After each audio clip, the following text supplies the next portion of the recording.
Hi you guys, I realize this is late, like by 1 hour, 2 hours? 2 hours, I think. Yeah, 2 hours, let's just say that. I'm sorry I'm not actually looking at you guys, but I am. I'm looking at myself on the computer screen, and my laptop camera's down there, and I broke my laptop. Like desktop, so I had to connect it to a, like, a computer. Here, I'll show you guys.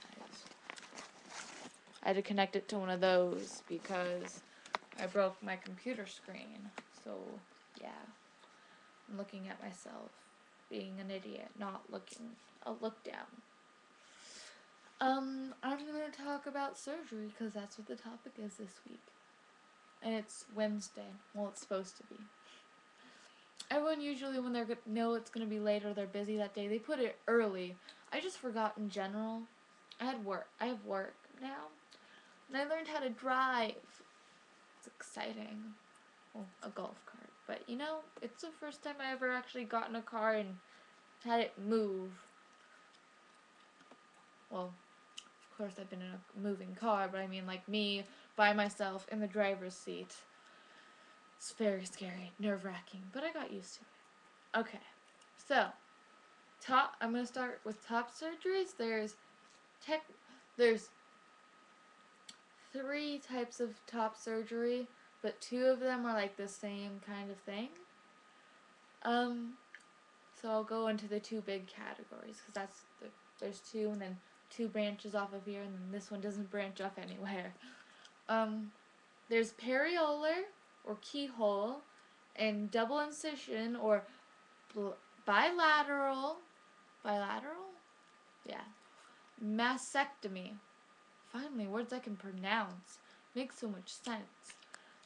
So I'm gonna just call this one double incision and this one periolar because it's way easier just saying that because I'm used to that.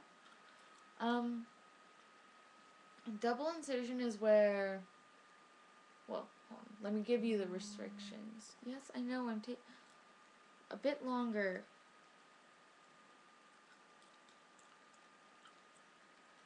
Sorry, my friend's like, you said you'd call in 10 minutes.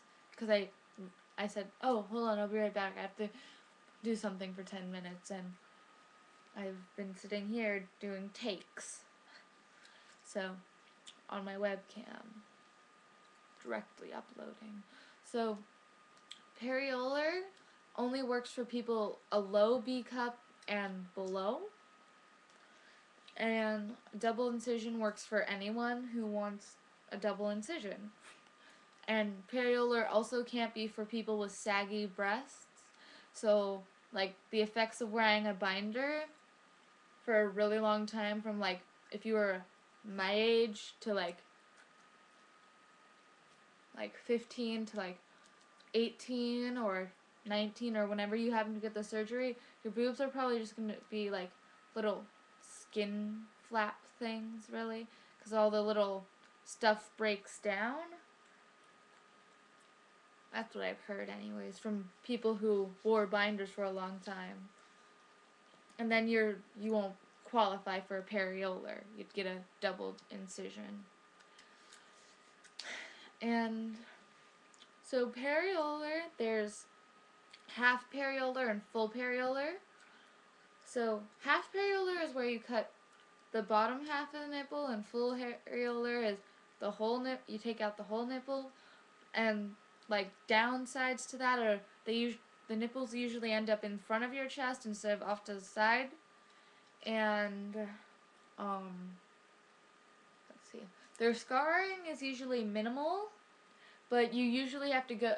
A lot of people have had to go and get revisions because their periolar is like a very complicated surgery, and you usually have to go and get revisions because, you know, some people don't like how their chest ends up.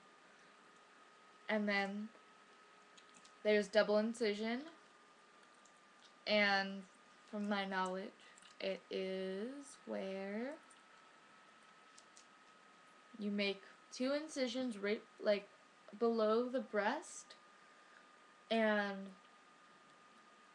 they take out all the stuff that's in the boob. whatever there is. I really don't know, and I don't really want to know, so no one tell me. I missed that part of 6th grade.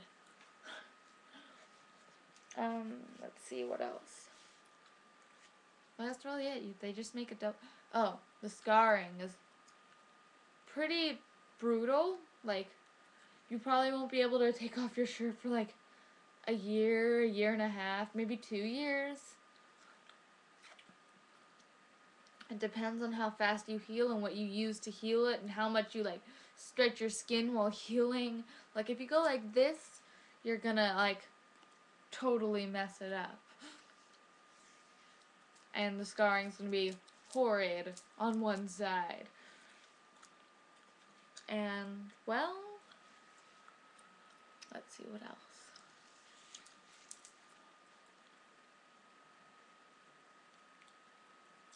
I don't really think double incision's pretty simple.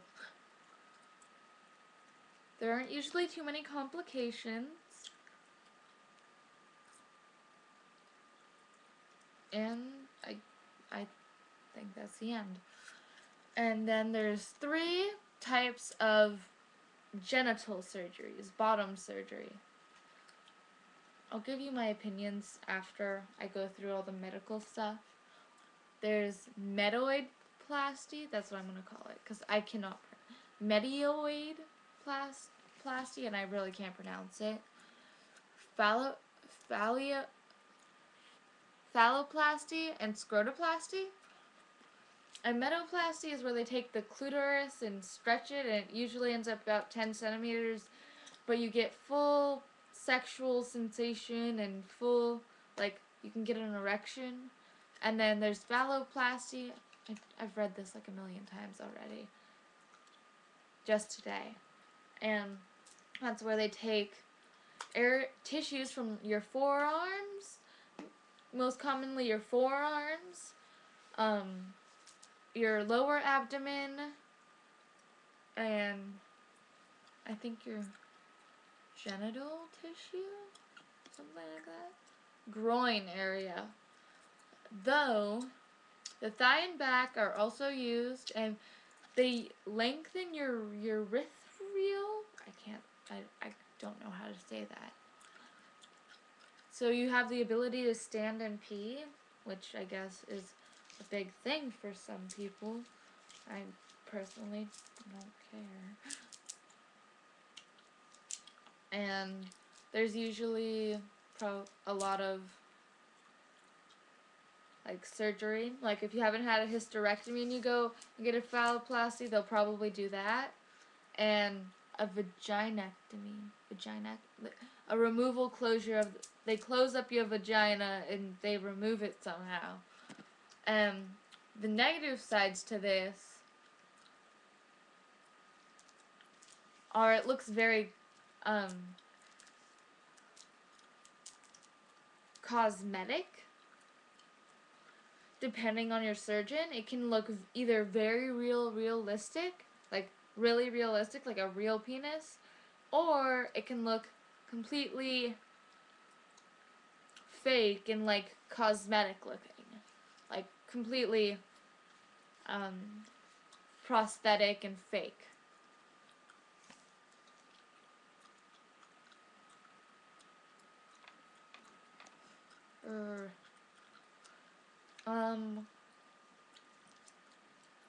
The advantages are, oh, did I say the advantages of a double incision? There are less complications. So there's a major advantage, like you'll have a full-size adult male penis, which you can, stand and pee with. And erotic sensation is variable depending on the type of phalloplasty. And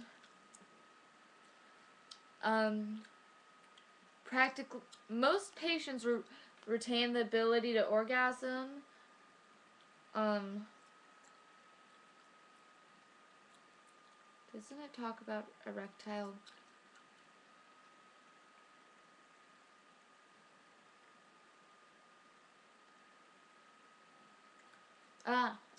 Most men, trans males, who have received phalloplasties would say they passed the locker room test, but if someone looks up close, they're going to be able to tell that that penis isn't a real penis. They'll pat, like a guy who just passed by, I have a bigger penis than me. You know, I've heard of guys who've done that. Don't even question it. I've heard of it happening. So yeah. They'll pass like the, I have a bigger penis than him test. Or, well, rather, the looking around, making sure, I don't know, guys are pretty awkward and very open, as I found out. Wow, this one's less long. So, but if you look up close, you can tell that is not really what another guy, a real guy's penis looks like. It looks kind of fake. I'm not saying that you shouldn't get it. It's completely on your choice. And you can make it so your penis can get erect, but most times when you do, your body can reject it and, you know, you'll get really sick. Like people who get breast implants. There's a high risk of that happening too. I talk about male to female ones, but there's just a lot of surgeries for them. So I don't think I'm going to get into that. So, and another, like, not super amazing thing is, there's complications most often occur in the urethral lengthening, so you can stand and pee. And you'll have, like, scars on your forearms and stuff, you know, where they took the tissue. That just sounds painful. And the high cost and the intensity of the surgery in general and the recovery. So, yeah. And a scroplasty is just the creation of a scrotum, as it sounds like. They just create testicles for you. There's no penis, no nothing. And they just put in big testicular implants and they make it out of the skin you already have in your, you know, vagina.